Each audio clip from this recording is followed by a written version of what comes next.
I have a nice opportunity to let a speaker who's not been out there speaking full-time as much as the rest of us to present. Atala is a very impressive coach who certified with me years ago. That's right. Right? And is one of those few people that has just taken advantage of my offer to help, and for all these years has reached out to me several times every year and said, hey, I want to do this, help me out. And now she's got her talk together and wants to get some help there. So we are here to just experience her giving a portion of her talk, and then maybe either write down some feedback and send it. Feel free to send it in chat, or feel free to send it via private message to Atala or to me via private message, and I can compile it and send it in a message to Atala, and then depending on how much time we have at the end, we can do some things out loud. So you've got a bunch of professional speakers and trainers here with you. Don't be nervous. We are a warm audience. So wonderful. Okay, good morning, everyone. My name is Atala, and I am delighted to be here with all of you. First of all, I want to thank God for this day and also to share it for this great opportunity. But before we start, I want to welcome each one of you. And I want to invite you to open your heart to embrace these 7 things that I have learned in life. Number 1, it is love. Love, what I have learned through my experience of working for 14 years in the medical field, is that love opened communication, but also trust. And not just that, it also allowed you to truly help someone to recover faster. And when I'm thinking about love, I think about the highest level of energy that a person can have. Most of the time, when you see somebody showing love to one another, I have learned that you don't have to know that person to express love. So this is why today I have chosen love as one of the most important elements that we all need to embrace, and now more than ever with this COVID situation that is facing all the world. But before to jump into love, we need to also remember that I cannot love somebody if I don't start loving myself. And I know that to be able to love myself, I have to truly pause sometimes, listen to my body, listen to my mind and my heart, and really kind of create harmony with those elements. Because most of the time we're very critical with one another, but especially we're critical with ourselves. So if we should know that when I'm start really loving myself, I'm going to start really caring for myself and for the world.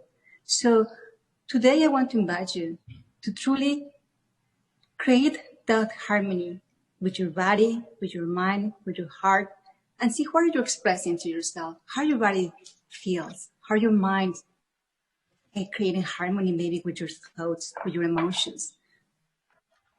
See what is the reflection that you are expressing to the world. What is important is that all these elements are coming together. We need to be compassionate. We need to be able to truly speak words of kindness to one another. And I need to start kindness to myself. I learned that many years ago, I went through divorce. And when you go through divorce, you go through ups and downs, and sometimes your internal dialogue, it cannot be any positive. It's not positive at all. So I have to go really and question myself. What do I really want? What I'm expressing to myself on a daily basis. And I need to become so aware about my inner dialogue. In that way, I can be able to truly embrace freedom, embrace that kind of harmony with my thoughts and my actions and myself, and especially with my relationships, with my husband, for instance. So I have to truly embrace the opportunity to start in that beautiful journey of personal growth. And I learned that when I was truly treating myself with love, with kindness, with respect, I was truly able to express that to any person that was on my path. And something important here, and I have seen this over and over, when we are compassionate with one another, that opens trust as well, relationships, and confidence. You don't have to know the person that is in front of you to treat it with love and compassion. It's actually something that we should all embrace it. And now more than ever, because this world needs these elements. And also our family needs these elements as well. We all need to be able to communicate what we want, not with hatredness, not with pain from the past, but with love and compassion. Another element that I have learned is assumptions. I know in personal experience that assumptions breaks relationships. These kind of thoughts that constantly come into our mind, we assume something without even clarifying with the person, with a colleague, with a husband, with even ourselves. So that's why today I want you to remember, if you have something that you want to clarify, be brave, be clear, open your heart, your mind, yourself, and talk to that person. I can guarantee you, relationships has been broken because we assume things that sometimes are not even real. But if we're thinking, we're feeling. And something else, we create patterns, maybe negativism, those kind of toxic thoughts that actually are hurting our health, our mind, and ourselves. But not just that, are breaking relationships. Second, another thing I have learned in life is also about empathy. I truly believe that empathy is one of the most valuable elements in this presentation. And I will share with you, not too long ago, I was assisting a patient. As I mentioned before, I've been working in the medical field for 14 years with international patients and their families. So a patient came to me, a patient husband came to me, and he was asking me like if I needed to please get everything together because his wife needed to depart to his country the next day, to her country the next day. And I was just listening to him, but I started explaining briefly the process because to me, he couldn't understand what I was trying to say. I just saw him that he was very nervous. He was very kind of rude in a certain point. But what I decided to do is to truly embrace that moment, listening and be present to him. What I find out is like he needed me to rush everything because his wife just had a few days left of life. So he wanted us to hold a step, to rush whatever we needed to do, to truly, for him, to be able to take his wife back to his country, to say just goodbye to every family member there. So at that moment, I understand the value of empathy, of truly be present, to listen, and to never assume anything, because you can miss the point in a big way. Also, empathy creates truly connection. That person came to me with an open heart, saying not just beautiful things, but just he felt comfort in that moment. I didn't know he was expressing something different, but I took the time to truly connect with him at a human level, to listen to his word, to stop my thinking process and just be present. So that's what I want to invite you to truly practice empathy. You never know what is in the other person's mind and heart. For you, maybe it could be nothing, but for the other person, it's maybe the world. Another element that I have learned, it is also communication. Communication is not just words. Sometimes it could be silence.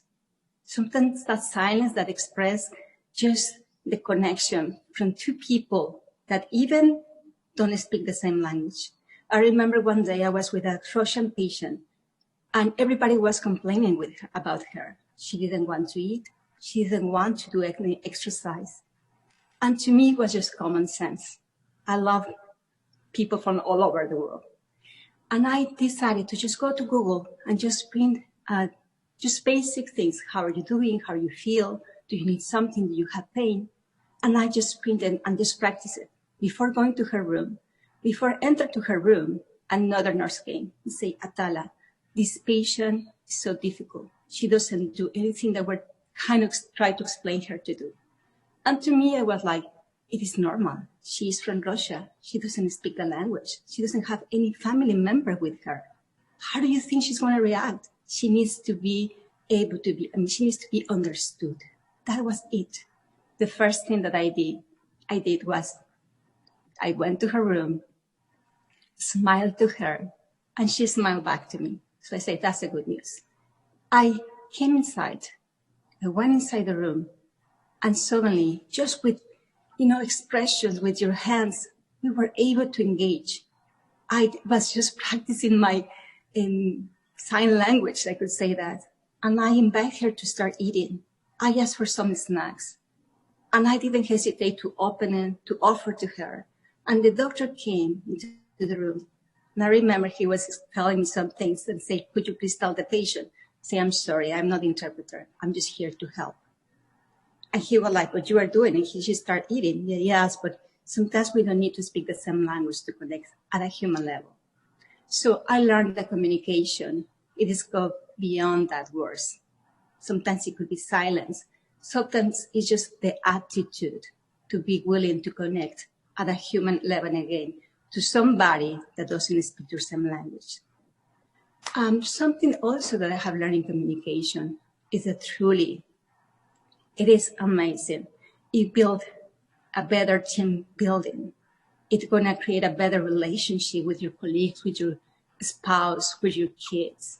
We have to sometimes embrace those difficult moments. We need to be able to speak, be brave to speak yourself, to be able to connect, to don't be afraid about sharing your thoughts, because it is important. We need to embrace more that kind of respect on being different. And also something else that I have learned, when we communicate, we are actually sharing thoughts, emotions. We are sharing our dreams, our desires. We're sharing ourselves. And sometimes we hide that. It could be in our jobs, or it could be even with our own families. I have seen a lot of times moms that they do not communicate with their kids, for example. And they think because they are teenagers, I have one, by the way, that they can just let them be.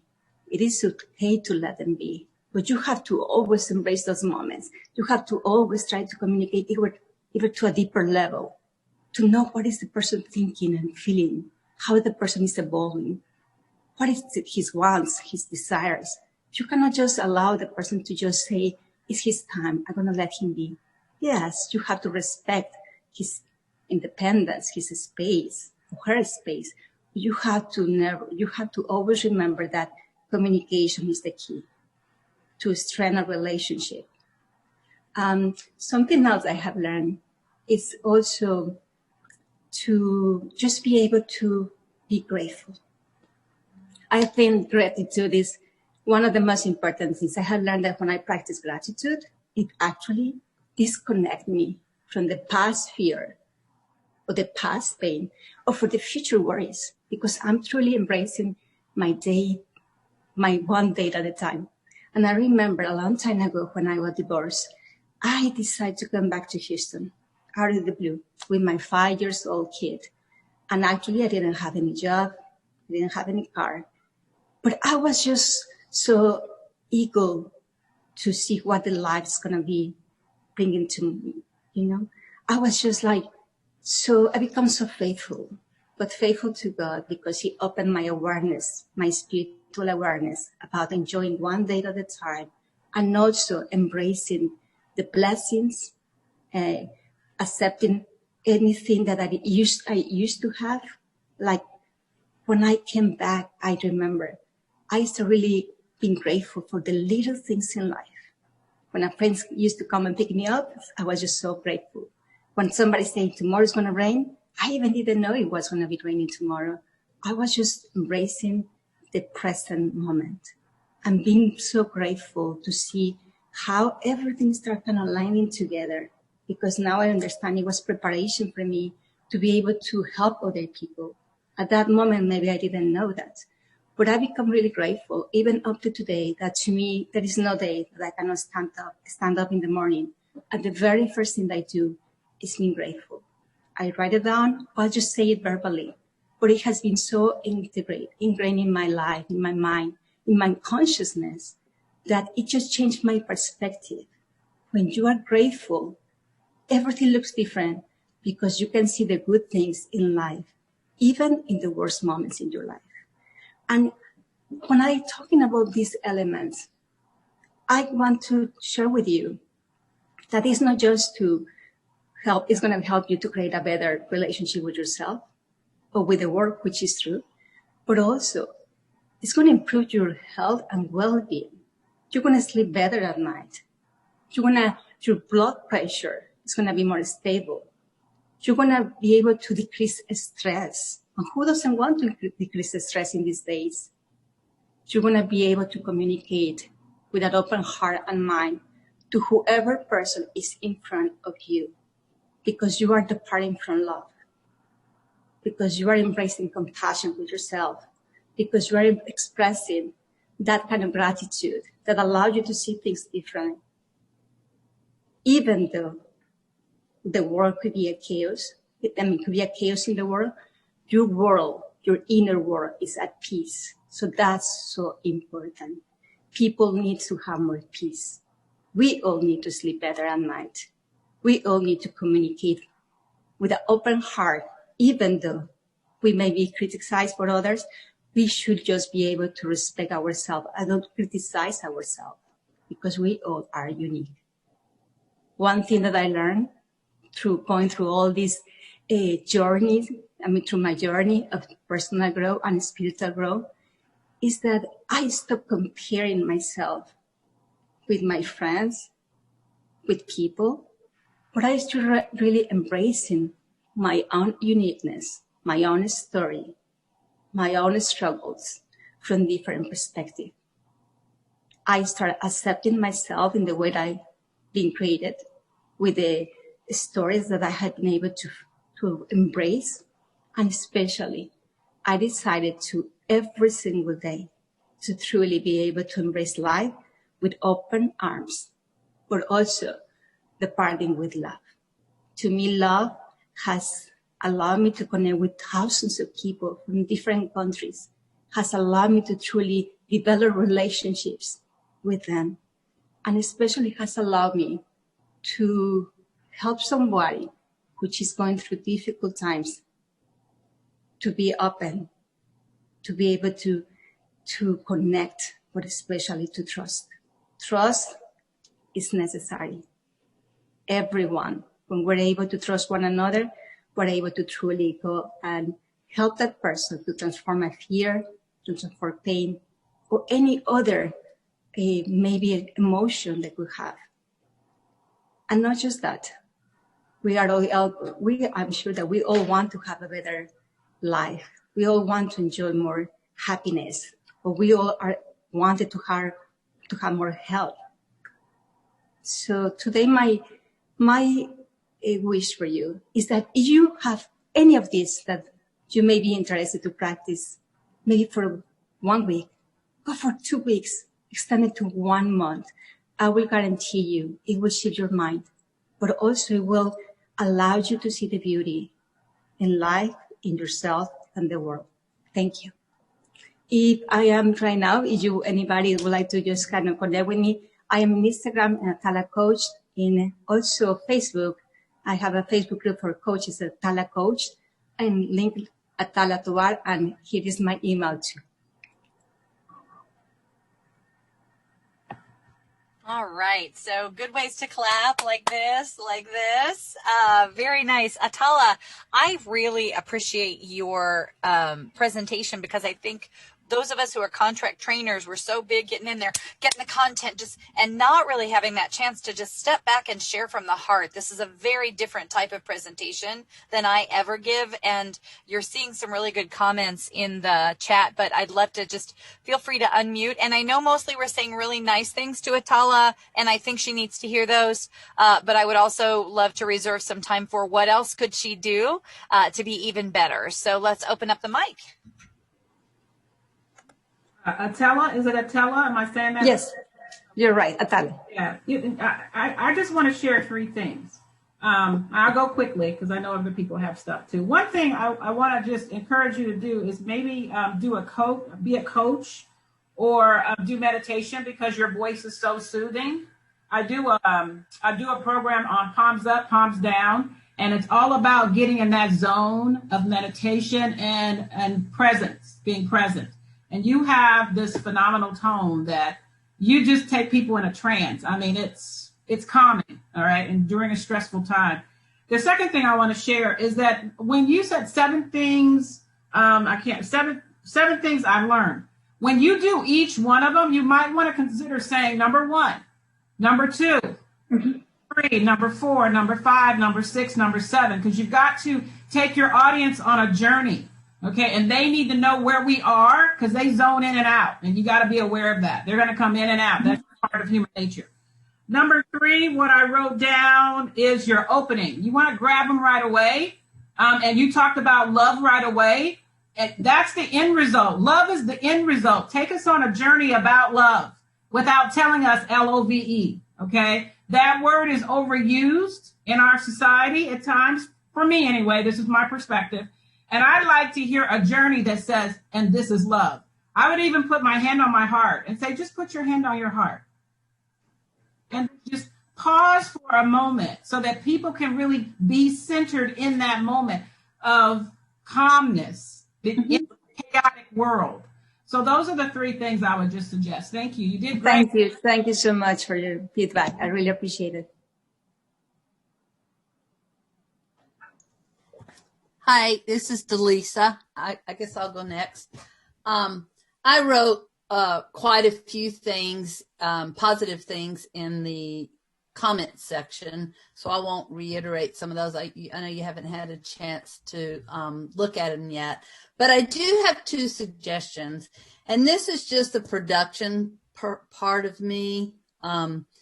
I would look at your background. There's something in the corner and it's kind of coming out of your head, and sometimes it's kind of distracting. That's just me. That's what I do. I always, especially in talks, our human nature is to stray. And so that's just a tiny little thing, but that's one of my things.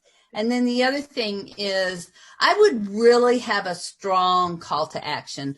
You had a call to action about going to your social media, but we want to really spell it out, ABC. What do you want us to do? Like, tell us point blank what you want us to do. That was an amazing, amazing presentation, and I just give you kudos. You just did a really good job. Thank you. Thank you very much. I really appreciate it. Big thing for me is your stories are excellent and your connection is so great. A little bit more of making it about me, the listener. So you talked about what you experienced, right? So it's not that hard to then take what you've experienced and then take one more step and say, have you ever, or think of a time when you, right? So so the formula is going to go like this. You introduce a principle, compassion. You talk about how important compassion is. You get people to connect with compassion. Ask some questions. How is compassion important to you? You tell your story to demonstrate compassion, and then you bring it. So I would bring it back to them twice. I would introduce the topic. I'd ask them a couple of questions to get them to connect with the topic. Then I would tell my story and then come back again with, think of a time when you, think of a person that you, and then some of these you have call to actions on them, and then, end with that call to action. Wonderful. I will do that. Honestly, it's because I do this like in 2 hours. So I'm able to really engage and listening, especially listen to the audience. In that way, we can truly embrace that moment and learn from one another, because it's not really about me.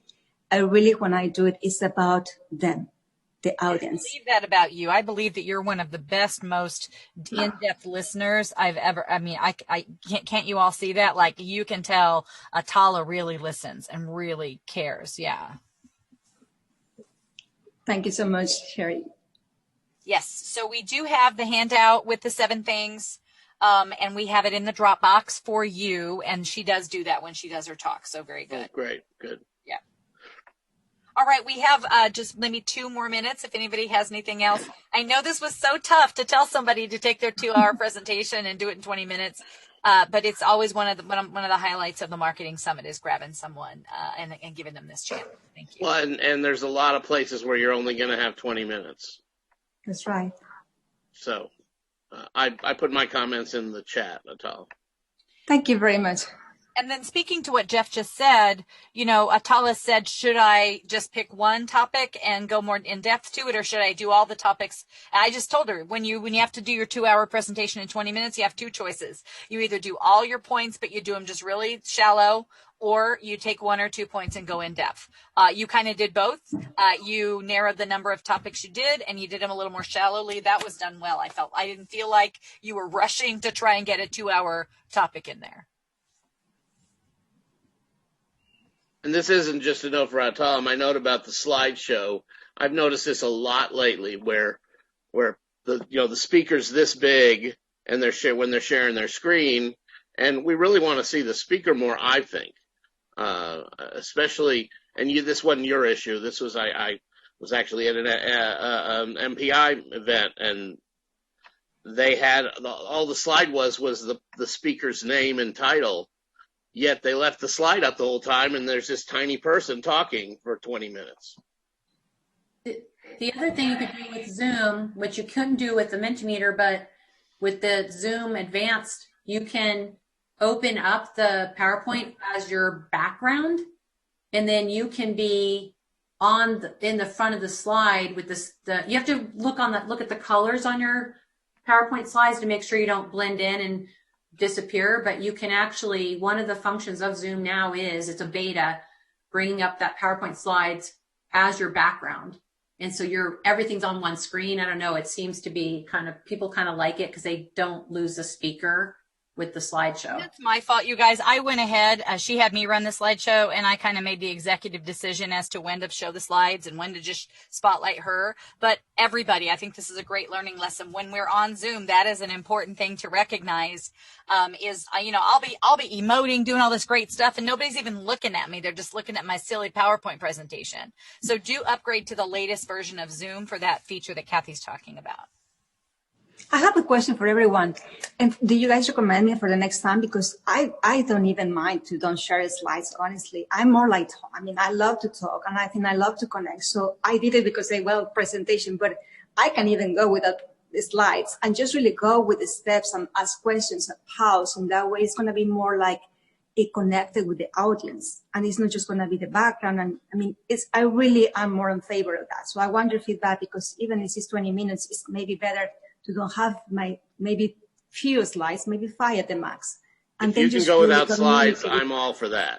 Yeah. Okay, good. Thank you. Maybe like a simple 1-page handout that they could fill in some of the blanks. Okay. So in Zoom, you can actually upload a doc in there that people can download, and if it's a fillable PDF, so they can actually fill it in as they're going, or print it if they want. So that, and it's not too distracting, but yeah, I think you could just tell your story. It's strong enough, and then just give them a simple download. I figured out how to do that on Dropbox, Kathy. I put the download link in the chat and asked people to download the worksheet at the beginning of my talk. Yeah. That's my fault. I agree, Atala. You do have our ears need to get used to your accent it doesn't take very long. I think that we get used to your accent after the first 30 seconds or so. But having the physical handout is that nice way to reinforce, okay, I did hear her right. Yes. And then, yeah. Atala, do you belong to Toastmasters? This is Carolyn. Do you belong to Toastmasters? I do? No. Atala. Yes, no, I don't. I'm part of John Maxwell team. Well, you might consider Toastmasters as well. I've done John Maxwell, and I'm certified with Dale Carnegie, and I still go back to my Toastmasters, and I'll run my opening by them, and give me great feedback. And it's real cheap to join. It's like less than $50 a year. But if you want, I've gotten more out of Toastmasters than a lot of other these companies, organizations, especially when it comes to grabbing people's attention. That is very important. The first, 30 seconds. And so I'm just going to encourage you to join Toastmasters as well, because they'll give you a lot of great feedback. So. Perfect. Thank you so much. Thank you, Atala.